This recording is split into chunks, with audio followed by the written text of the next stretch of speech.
मैं आप सब लोगों का नमन करता हूं।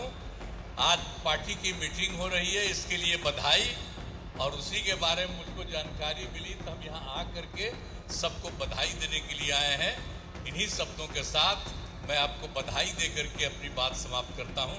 बहुत बहुत धन्यवाद। बिहार विधानसभा को लेकर सभी दलों ने तैयारी शुरू कर दी है।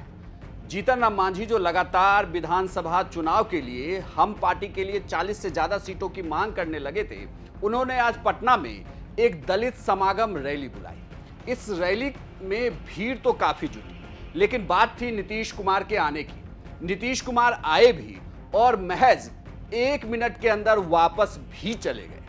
नीतीश कुमार की व्यस्तता कहें या फिर इसे राजनीतिक दांव, नीतीश कुमार मंच पर चढ़ते हैं, जीतन राम मांझी से मुलाकात होती है और फिर उन्हें धन्यवाद और बधाई देकर वापस नीतीश कुमार चले जाते हैं। मन से ये संबोधित किया जाता है कि मुख्यमंत्री नीतीश कुमार का व्यस्त कार्यक्रम होने की वजह से वो समय नहीं दे पाए। लेकिन अब आप इसे दूसरे तरीके से समझिए कि कभी जीतन राम मांझी ने ये आरोप लगाया था कि जेडीयू उनके पार्टी को एक्वायर करना चाहती है, यानी कि उस पार्टी को जेडीयू मिलाना चाहती है, और इसी बात का दावा करते हुए जीतन राम मांझी ने जेडीयू का साथ छोड़ दिया था। जीतन राम मांझी भले ही अब नीतीश कुमार के नेतृत्व पर हामी भरते हों, लेकिन इन दो दलों और दोनों नेताओं के बीच की जुबानी जंग हो या फिर राजनीतिक तल्खी आज से नहीं उसी वक्त से जारी है जब जीतन राम मांझी को नीतीश कुमार ने मुख्यमंत्री बनाया और बाद में फिर उन्हें हटने के लिए कहा।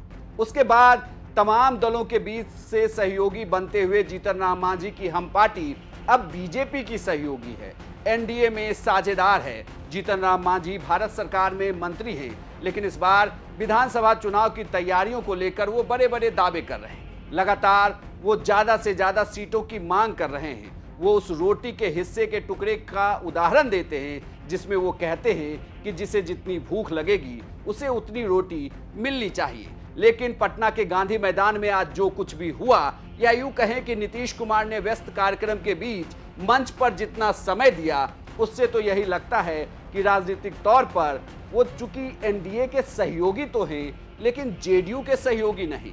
मुख्यमंत्री होने के नाते दलित वोटों की जरूरत एनडीए को भी है, जेडीयू भी उसमें हिस्सेदार है। लेकिन बड़ी बात वो कि अगर यह भीड़ जीतन राम मांझी ने ही जुटाई है तो उसमें भला मुख्यमंत्री नीतीश कुमार किस तरीके से साझेदार बनते।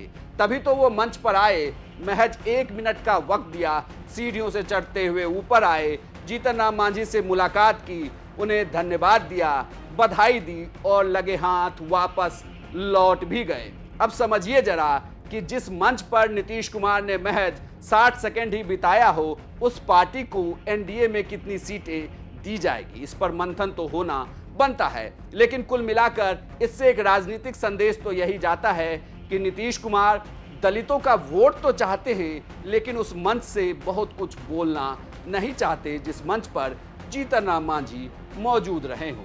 हालांकि जीतन राम मांझी लगातार नीतीश कुमार के नेतृत्व की बात करते रहे हैं। वो बार बार कहते हैं कि 2025 का विधानसभा चुनाव नीतीश कुमार के चेहरे पर ही लड़ा जाएगा। लेकिन अब जिस तरीके से गांधी मैदान में नीतीश कुमार की एंट्री हुई और महज 1 मिनट के बाद एग्जिट भी कर गए, उससे तो लगता है कि एनडीए में सब कुछ ठीक नहीं है। इस खबर पर आपकी क्या राय है, आप हमें कमेंट बॉक्स में लिखकर जरूर बताएं और बिहार की तमाम खबरों के लिए देखते रहिए सिर्फ बिहार तक।